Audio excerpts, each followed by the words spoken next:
നമസ്കാരം, ഞാൻ ശാലിനി. പ്രധാന വാർത്തകൾ. സംസ്ഥാനത്തെ തദ്ദേശ സ്ഥാപനങ്ങളിലേക്കുള്ള തെരഞ്ഞെടുപ്പ് തീയതി പ്രഖ്യാപിച്ചു. കോട്ടയം ജില്ലയിൽ ഉൾപ്പെടെ ഡിസംബർ 9 വോട്ടെടുപ്പ്. പെരുമാറ്റച്ചട്ടം നിലവിൽ. തിരുവഞ്ചൂരിൽ യുവതിയെ ആഭിചാരക്രിയ നടത്തിയ സംഭവം. ഭർത്തൃമാതാവ് ഒടുവിൽ ഒരാൾ കൂടി ആഭിചാരക്രിയയിൽ ഉൾപ്പെട്ടിട്ടുണ്ടെന്ന് പോലീസ്. തെരുവ് നായ്ക്കൾക്ക് ഷെൽട്ടർ വേണമെന്ന സുപ്രീം കോടതി നിർദ്ദേശം പിൻവലിഞ്ഞ പഞ്ചായത്തുകൾ. കോട്ടയം ജില്ലയിൽ മാത്രം 16,000 തെരുവ് നായ്ക്കൾ. ശബരിമല മണ്ഡല തീർത്ഥാടന കാലം അരികെ ഒരുക്കങ്ങളുമായി കടപ്പാട്ടൂർ ക്ഷേത്രം. വിശ്വമോഹനം പരിപാടിക്ക് വെള്ളിയാഴ്ച തിരിതെളിയും.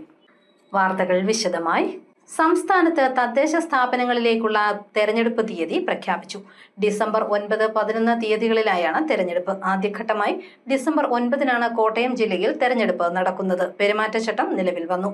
സംസ്ഥാനത്തെ രാഷ്ട്രീയ പോരാട്ടങ്ങൾക്ക് ചൂടുപകർന്ന് തദ്ദേശ സ്വയംഭരണ സ്ഥാപനങ്ങളിലേക്കുള്ള തെരഞ്ഞെടുപ്പ് തീയതി പ്രഖ്യാപിച്ചു. ഡിസംബർ 9, 11 തീയതികളിലായി 2 ഘട്ടങ്ങളിലായാണ് വോട്ടെടുപ്പ്. ആദ്യഘട്ടമായ ഡിസംബർ 9 കോട്ടയം ജില്ലയിൽ വോട്ടെടുപ്പ് നടക്കുന്നത്. നവംബർ 21 വരെ നാമനിർദ്ദേശ പത്രിക നൽകാം. ഡിസംബർ 13 വോട്ടെണ്ണൽ. കോട്ടയം ജില്ലയിൽ 16 ലക്ഷത്തിലധികം വരുന്ന വോട്ടർമാർ വിധി നിർണ്ണയിക്കും. വാർഡ് പുനർവിഭജനത്തിന് ശേഷം പുതിയ വാർഡുകളിലെ പോളിംഗ് സ്റ്റേഷൻ അടിസ്ഥാനമാക്കിയാണ് തെരഞ്ഞെടുപ്പ് കമ്മീഷൻ വോട്ടർ പട്ടിക തയ്യാറാക്കിയിരിക്കുന്നത്. പ്രത്യേക തീവ്ര വോട്ടർ പട്ടിക പരിഷ്കരണ പ്രവർത്തനങ്ങൾ സംസ്ഥാനത്ത് നടന്നുവരുന്നു. News bureau, Ponkunnam. തിരുവഞ്ചൂരിൽ യുവതിയെ ആഭിചാര കർമ്മങ്ങൾക്ക് വിധേയമാക്കിയ സംഭവത്തിൽ ഒരാൾ കൂടി ഉൾപ്പെട്ടിട്ടുണ്ടെന്ന് പോലീസ്. മന്ത്രവാദിക്കൊപ്പം എത്തിയ ആൾ ആകാമെന്ന നിഗമനത്തിലാണ് അന്വേഷണ സംഘം. അതേസമയം യുവതിയുടെ ഭർത്തൃമാതാവ് ഇപ്പോഴും ഒളിവിലാണ്. കോട്ടയം തിരുവഞ്ചൂരിലെ ഭർത്തൃവീട്ടിൽ യുവതി ആഭിചാര ക്രിയകൾക്ക് വിധേയമായ സംഭവത്തിൽ ഭർത്തൃമാതാവ് സൗബിനി ഒളിവിൽ. ബന്ധുവീടുകളിൽ ഉൾപ്പെടെ പോലീസ് പരിശോധിച്ചെങ്കിലും ഇവരെ കണ്ടെത്താനായിട്ടില്ല. ഇവർക്കായി പോലീസ് തെരച്ചിൽ ശക്തമാക്കി. നിലവിൽ കേസിലെ പ്രതിയല്ലാത്ത യുവതിയുടെ ഭർത്തൃ സഹോദരിയും ഒളിവിലാണ്. അതേസമയം ആഭിചാര ക്രിയകളിൽ ഭർത്തൃ കുടുംബാംഗങ്ങളും മന്ത്രവാദിയും കൂടാതെ മറ്റൊരാൾ കൂടി ഉൾപ്പെട്ടിട്ടുണ്ടെന്ന് പോലീസ്. ആഭിചാര ക്രിയകൾ ചെയ്യുന്ന വീഡിയോ ദൃശ്യങ്ങൾ വിശദമായ പരിശോധനയ്ക്ക് വിധേയമാക്കിയപ്പോഴാണ് ഒരാളുടെ കൂടെ സാന്നിധ്യം പോലീസ് സ്ഥിരീകരിച്ചത്. ആഭിചാരം നടക്കുമ്പോൾ യുവതിയുടെ കൈ പിടിച്ചത് ഇയാളാണെന്നാണ് വിവരം. മന്ത്രവാദി ശിവദാസിനൊപ്പം എത്തിയ ആളാകാം ഇതെന്നാണ് പ്രാഥമിക നിഗമനം. യുവതിയുടെ പങ്കാളി കൊരട്ടിക്കുന്നൽ പുൽപ്പറംകുന്നൽ അഖിൽദാസും അച്ഛൻ ദാസും റിമാൻഡിലാണ്. അതിനാൽ ഇവരെ ചോദ്യം ചെയ്യാൻ പോലീസിന് കഴിഞ്ഞിട്ടില്ല. News bureau, Kottayam. തെരുവ് നായ്ക്കൾക്ക് ഷെൽട്ടർ ഹോം ഒരുക്കണമെന്ന സുപ്രീം കോടതി നിർദ്ദേശത്തിൽ പിൻവലിഞ്ഞ പഞ്ചായത്തുകൾ. കോട്ടയം ജില്ലയിൽ മാത്രം 16,000-ലധികം തെരുവ് നായ്ക്കളാണുള്ളത്. തെരുവ് നായ്ക്കളെ ഷെൽട്ടറിൽ അടയ്ക്കണമെന്ന സുപ്രീം കോടതി നിർദ്ദേശം പാലിക്കാൻ കഴിയാതെ പിൻവലിഞ്ഞ് ജില്ലയിലെ പഞ്ചായത്തുകൾ. സുപ്രീം കോടതി നിർദ്ദേശം പാലിക്കണമെങ്കിൽ ജില്ലയിൽ 16,000 തെരുവ് നായ്ക്കളെ പിടികൂടേണ്ടി വരും. 2019 മൃഗസംരക്ഷണ വകുപ്പ് നടത്തിയ കണക്കെടുപ്പിൽ 9,000 തെരുവ് നായ്ക്കളെയാണ് മൃഗസംരക്ഷണ വകുപ്പ് കണ്ടെത്തിയിരുന്നത്. ഇപ്പോൾ ഇവയുടെ എണ്ണം 16,000-ൽ എത്തിയതായും മൃഗസംരക്ഷണ വകുപ്പ് പറയുന്നു. കഴിഞ്ഞ 3 വർഷത്തിനുള്ളിൽ 2,600-ലധികം തെരുവ് നായ്ക്കളെ വന്ധ്യംകരിച്ച് പേവിഷബാധ പ്രതിരോധ കുത്തിവയ്പ് നൽകി. കാവ എന്ന സന്നദ്ധ സംഘടന ജില്ലയിലെ മുഴുവൻ തദ്ദേശ സ്വയംഭരണ സ്ഥാപനങ്ങളിലെയും തെരുവ് നായ്ക്കളെ വന്ധ്യംകരിക്കാൻ തയ്യാറായിരുന്നുവെങ്കിലും പല പഞ്ചായത്തുകളും പദ്ധതിയുമായി സഹകരിച്ചിരുന്നില്ല. 23 പഞ്ചായത്തുകൾ തെരുവ് നായ്ക്കളുടെ വാക്സിനേഷൻ ഫണ്ട് ഇല്ലെന്ന കാരണത്താൽ സഹകരിക്കുന്നില്ലെന്ന് പരാതിയുണ്ട്. അതേസമയം ഉപദ്രവകാരികളായ തെരുവ് നായ്ക്കളെ പാർപ്പിക്കുന്നതിന് 2 ഷെൽട്ടർ ഹോമുകൾ വീതം സ്ഥാപിക്കണമെന്ന് തദ്ദേശ സ്വയംഭരണ വകുപ്പ് ഉത്തരവിറക്കിയിട്ട് 3 വർഷം കഴിഞ്ഞു. ഉത്തരവ് നടപ്പാക്കാൻ ജില്ലയിലെ സ്ഥാപനങ്ങൾ പിൻവലിയുകയാണെന്ന ആക്ഷേപവും ഉണ്ട്. News bureau, Kottayam. കടപ്പാട്ടൂർ ശ്രീ മഹാദേവ ക്ഷേത്രത്തിലെ ശബരിമല ഇടത്താവളം ഒരുങ്ങി. വിശ്വമോഹനം എന്ന പേരിലുള്ള തീർത്ഥാടന മഹോത്സവത്തിനും അന്നദാനത്തിനും വെള്ളിയാഴ്ച ക്ഷേത്രത്തിൽ തുടക്കം കുറിക്കും.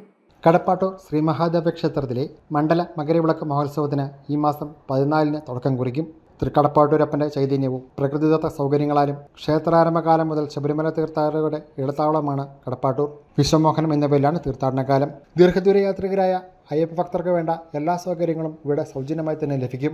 ഇതോടൊപ്പം തത്വമസി എന്ന അന്നദാന പദ്ധതിയിലൂടെ തീർത്ഥാടന കാലയളവിൽ രാവിലെ 10 മുതലും വൈകുന്നേരം 7 മുതലും അന്നദാനം നൽകാനുള്ള ക്രമീകരണങ്ങളും പൂർത്തിയായിട്ടുണ്ട്. മണ്ഡലവിളക്ക് മഹോത്സവത്തിന് നവംബർ 14 വെള്ളിയാഴ്ച രാവിലെ 10 മണിക്ക് തുടക്കം കുറിക്കുകയാണ്.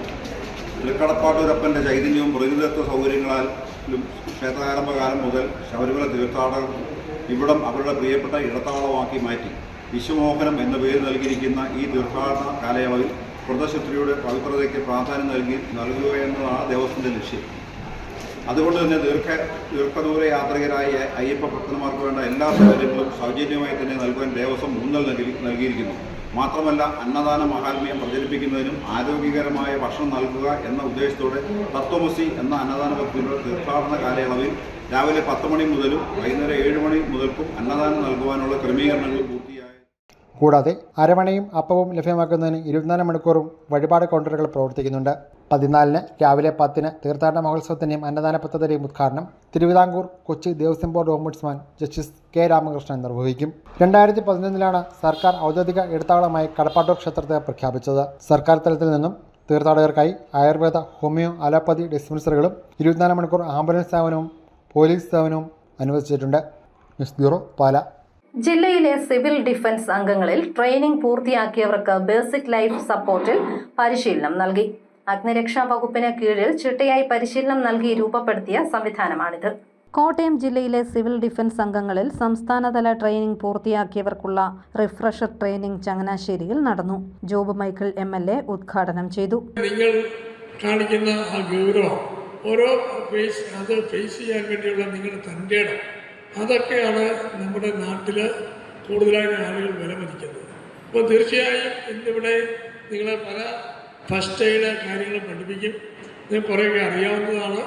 കൂടുതൽ കാര്യങ്ങൾ നമുക്ക് എപ്പോഴും റിഫ്രഷ്മെൻറ്റ് നല്ലതാണ്. നമുക്ക് ജീവിതത്തിലാണേലും ഉദ്യോഗത്തിലാണേലും പല സമയത്ത് റിഫ്രഷ്മെൻറ്റ് കോഴ്സുകൾ നടത്താറുണ്ട്. അപ്പോൾ റിഫ്രഷ്മെൻറ്റ് നടത്തിക്കൊണ്ട് വീണ്ടും കാര്യങ്ങൾ കൂടുതൽ മനസ്സിലാക്കുവാനും അത് ജനങ്ങൾക്ക് കൂടുതൽ പ്രയോജനപ്പെടുത്തുവാനും ഇങ്ങനെയുള്ള റിഫ്രഷ്മെൻറ്റ് കോഴ്സുകൾ വഴി നമുക്ക് സാധിക്കുമെന്നുള്ള കാര്യം സംശയമില്ല. സിവിൽ ഡിഫൻസ് ജില്ലാ കോർഡിനേറ്ററും അഗ്നിരക്ഷാ നിലയം ഈരാറ്റുപേട്ട സ്റ്റേഷൻ ഓഫീസറുമായ കലേഷ് കുമാർ അധ്യക്ഷനായി. 2 ദിവസങ്ങളിലായി നടന്ന പരിശീലന പരിപാടിയിൽ ബേസിക് ലൈഫ് സപ്പോർട്ട് എന്ന വിഷയത്തിൽ fire and rescue officer Sreejith, clinical nursing educator Beena Varghese എന്നിവർ പ്രായോഗിക പരിശീലനം നൽകി. ദുരന്ത നിവാരണത്തിന്റെ ഭാഗമായി സേവന സന്നദ്ധതയുള്ള പൊതുജനങ്ങൾക്ക് ജീവൻ രക്ഷാ ദുരന്ത നിവാരണ പ്രവർത്തനങ്ങളിൽ പരിശീലനം നൽകി പ്രവർത്തനങ്ങൾ ഏകോപിപ്പിക്കുന്നതിനും അതുവഴി ദുരന്ത ആഘാതം കുറയ്ക്കുന്നതിനും കേരള സർക്കാർ അഗ്നിരക്ഷാ വകുപ്പിന് കീഴിൽ ചിട്ടയായി പരിശീലനം നൽകി രൂപപ്പെടുത്തിയ സംവിധാനമാണ് സിവിൽ ഡിഫൻസ് സേന. കേരളത്തിലെ എല്ലാ ഫയർ സ്റ്റേഷന്റെ കീഴിലും 2019 മുതൽ ഈ സേന ദുരന്ത നിവാരണ പ്രവർത്തനങ്ങളിൽ ഫയർഫോഴ്സിനെ സഹായിക്കുന്നുണ്ട്. News bureau, Ponkunnam. കോട്ടയം ഓണം തുരുത്തിൽ കുടുംബാരോഗ്യ കേന്ദ്രവും 2 സബ് സെന്ററുകളും വരുന്നു. മന്ത്രി VN വാസവൻ ശിലാസ്ഥാപനം നിർവഹിച്ചു. കോട്ടയം ഓണം തുരുത്തിൽ പുതുതായി നിർമ്മിക്കുന്ന കുടുംബാരോഗ്യ കേന്ദ്രത്തിന്റെയും കൈപ്പുഴ, നീണ്ടൂർ സൗത്ത് എന്നിവിടങ്ങളിൽ നിർമ്മിക്കുന്ന സബ് സെന്ററുകളുടെ ശിലാസ്ഥാപനവും നടന്നു. തുറമുഖ ദേവസ്വം വകുപ്പ് മന്ത്രി VN വാസവൻ ഉദ്ഘാടനം നിർവഹിച്ചു. തുരുത്തിലുള്ള കുടുംബാരോഗ്യ കേന്ദ്രത്തിന്റെ പുതിയ കാലഘട്ടത്തിനനുസരിച്ച വികസന പ്രവർത്തനങ്ങൾ ഉറപ്പാക്കുന്നതിൻ്റെ ഭാഗമായി 1,43,00,000 രൂപയാണ് ഇപ്പോൾ അനുവദിച്ചിട്ടുള്ളത്.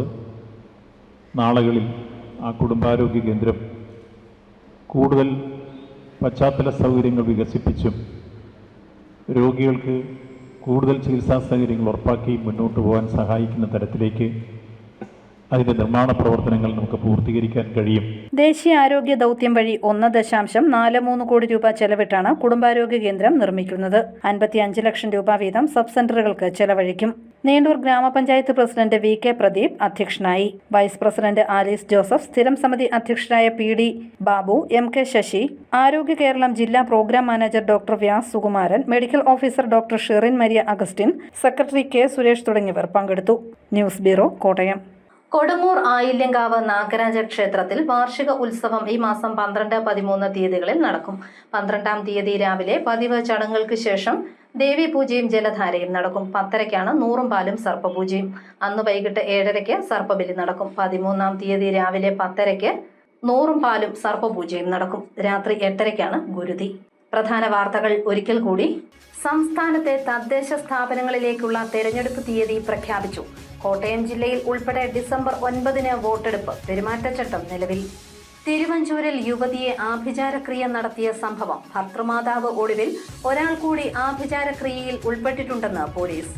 തെരുവ് നായ്ക്കൾക്ക് ഷെൽട്ടർ വേണമെന്ന സുപ്രീം കോടതി നിർദ്ദേശം പിൻവലിഞ്ഞ പഞ്ചായത്തുകൾ. കോട്ടയം ജില്ലയിൽ മാത്രം 16,000 തെരുവ് നായ്ക്കൾ. ശബരിമല മണ്ഡല തീർത്ഥാടന കാലം അരികെ ഒരുക്കങ്ങളുമായി കടപ്പാട്ടൂർ ക്ഷേത്രം. വിശ്വമോഹനം പരിപാടിക്ക് വെള്ളിയാഴ്ച തിരിതെളിയും. ഈ ബുള്ളറ്റിൻ പൂർണ്ണമാകുന്നു. നമസ്കാരം.